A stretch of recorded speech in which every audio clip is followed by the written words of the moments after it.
Hello guys, welcome back to our channel. இன்றைக்கி நம்ம chicken பரோட்டல் எப்படி செய்யலாம்னு பார்க்கலாம் வாங்க. கடாயில் 2 to 3 டீஸ்பூன் எண்ணெய் விட்டு இஞ்சி பூண்டு தட்டி போட்டுக்கோங்க. கருவேப்பிலை கொஞ்சம் 2 பச்சை மிளகாய் போட்டு நல்லா தாளித்து எடுத்துக்கோங்க.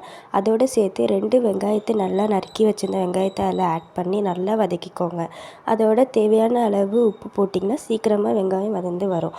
அதுக்கப்புறம் கட் பண்ணி வச்சுருந்த தக்காளியை அதோடு சேர்த்து நல்லா வதக்கி எடுத்துக்கோங்க. நல்லா வதக்கினதுக்கப்புறம் மஞ்சத்தூள், மிளகாய்த்தூள், கரம் மசாலா, மல்லித்தூள் போட்டு நல்லா வதக்கிக்கோங்க. அதோடு சேர்த்து தயிர், உப்பு போட்டு நம்ம சிக்கனை மேக்னேட் பண்ணி வச்சுருந்தோம்.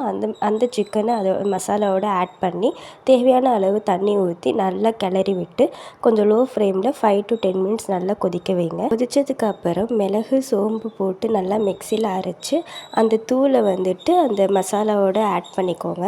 ஆட் பண்ணிட்டு ஓவராலாக 5 மினிட்ஸ் நல்லா கொதிக்க விட்டு இறக்குனீங்கன்னா சிக்கன் பரோட்டல் ரெடி. இந்த வீடியோ பிடிச்சிருந்துச்சுன்னா லைக் பண்ணுங்கள், ஷேர் பண்ணுங்கள், கமெண்ட் பண்ணுங்கள், மறக்காமல் சப்ஸ்கிரைப் பண்ணிவிடுங்க. பை.